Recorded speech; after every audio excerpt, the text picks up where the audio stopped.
Hindi na mapapanood ang video ni Tony Gonzaga na kung saan in-interview nito ang magpartner na si Chloe San Jose at Carlos Yulo sa Tony Talks. Laking pagtataka ng mga manonood ni Tony Gonzaga nang binalikan nila ang vlog nito kasama ang dalawa. Dahil dito, naglabas ang Tony Talks ng public statement para sa kanilang mga manonood. Sinabi nitong nagkaroon umano ng technical issues sa vlog kaya naman nawala ang video. Pero sinabi naman ng Tony Talks na inaayos na nila ito. Samantala, habang hindi pa pwedeng mapanood sa YouTube ang vlog, maaari nyo itong mapanood sa kanilang Facebook page na Tony Talks. Hi Tony Talks family! We wanted to update you on the episode featuring Carlos Yulo and Chloe San Jose. We've encountered some technical issues, but we are working to resolve them. We know how much you've been looking forward to this conversation and truly appreciate your patience and understanding as our team addresses the matter. Thank you for your continued support. Warmly, Tony Talks. Samantala, nang dinalikan naman natin ang link ng naturang vlog, tila nagkaroon ng copyright sa vlog dahil ang lumalabas meron umano itong content na kung saan pagmamay-ari ng International Olympic Committee at hindi pwedeng gamitin ng iba. Labis-labis naman ang pasasalamat ni Chloe sa binigay na oportunidad ni Tony Gonzaga sa kanilang dalawa ni Carlos Yulo. Thank you so much Miss Tony Gonzaga and the entire Tony Talks team for the wonderful opportunity to share our story. We are incredibly grateful for your warmth. Catch me in the next episode as I share some heartfelt moments and dive even deeper into my own personal journey. Stay tuned. I believe that if God blesses you non-stop, that means you truly deserve it. Stay both strong, true, kind, and humble. To those bashers and judgmental out there, can you ask yourself, what kind of life do you have right now? If you're not happy to others, people's happiness may be because you have an unhappy life. Leave her page if you don't want to see her very insecure people. The most loved couple of all time. God provide protection for them and shielded with love and happiness. Blessings, left and right dahil sa kabutihan ng kanilang mga puso. Mahal naman kayo, Carlos and Chloe. I like this girl. She knows what she wants and knows how to defend herself. Carlos is more blessed to have her in his life.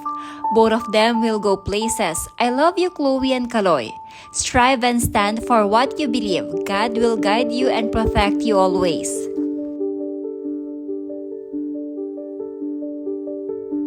Sana balang araw magkaayos na kayo ng bawat pamilya. Wala nang problema si Carlos kasi super yaman na niya.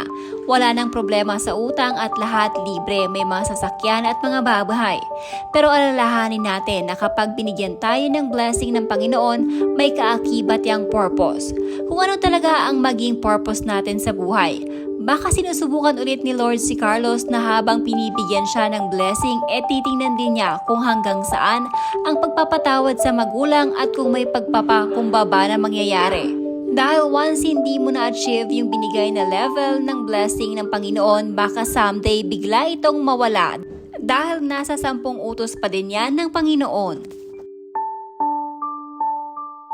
To Chloe and Carlos, pagpatuloy nyo anong meron sa inyo. Good or bad man, ipakita nyo. Support and love each other no matter what happened.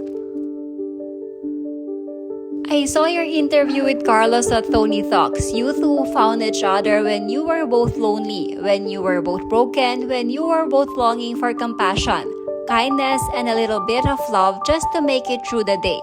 It wasn't easy, I bet, but you two made it work. That kind of connection and love is deep. I admire you even more, standing up and fighting for the one that you love.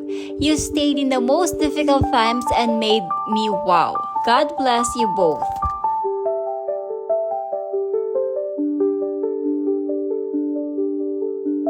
I cried when I watched you on Tony Talks. Marami man kayong bashers, hayaan sila, wag patulan. Just keep moving on and enjoy your journey together. Enjoy life and focus lang kayo sa buhay nyo.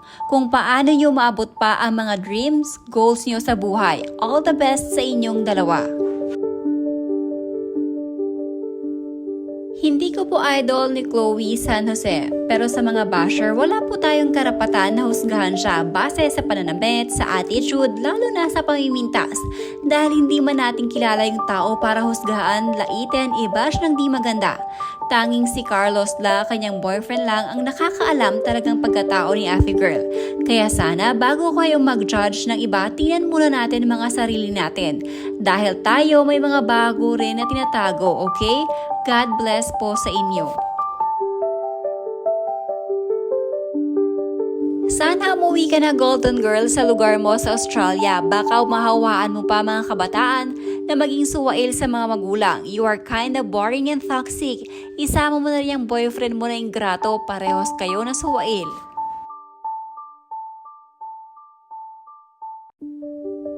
My mom and I are so proud of both of you. We love people who choose to dance the beat of their own drum.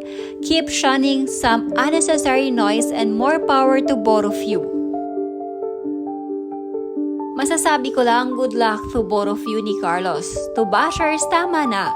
Kasi kahit ano pa yung gagawin nyo, sanay na yan si girl. Kaya tama ng mga comments na kay Carlos naman ang problema eh. Kasi kung gusto niya talaga makipag-ayos sa family niya, kahit magpakamatay pa si girl, gagawin niya yan. Kasi syempre, di naman siya mabubuhay dito sa mundo na to kung wala yung mother niya eh. Hayaan nyo na, mas stress lang kayo. Antayin nyo na lang yung time na si Carlos na talaga magdesisyon na lapitan at kausapin ng family niya. Mabait naman daw yan, sabi ng mga taong nakapaligid sa kanya. Don't hate, just spread the love. Pakasal na kayo para lahat, anumang meron ng mahal mo, maangkin mo na. Sa simbahan kayo magpakasal para merong basbas ni Lord. Sa ngayon kasi, di kayo magandang ehemplo sa kabataan. Naway panalangin ko na din, di rin kayo paiyakin na magiging supling ninyo. Tandaan, isa lang ang tunay mong nanay, isa lang din ang tunay na nanay ng mahal mo. Winner ka na forever, kaya wala ka nang papatulan patungkol sa issue ng magiging biyanan mo. Hindi mo naman i-please ang lahat ng tao para i-approve na mali sila at maniwala sila sa'yo. Nasa inyo na ni Yulo yan. Hindi naman namin alam lahat ano nangyayari behind the success ni Yulo. Yung issue, yung alitan, dilipas din yan. May time para mag-heal at may balik yan sa ngayon. Saluhin mo lang muna yung mga binabato sa iyo. Pero huwag nyo din kalimutan saan kayo nagumpisa. Darating din sa panahon na mag-heal din yan.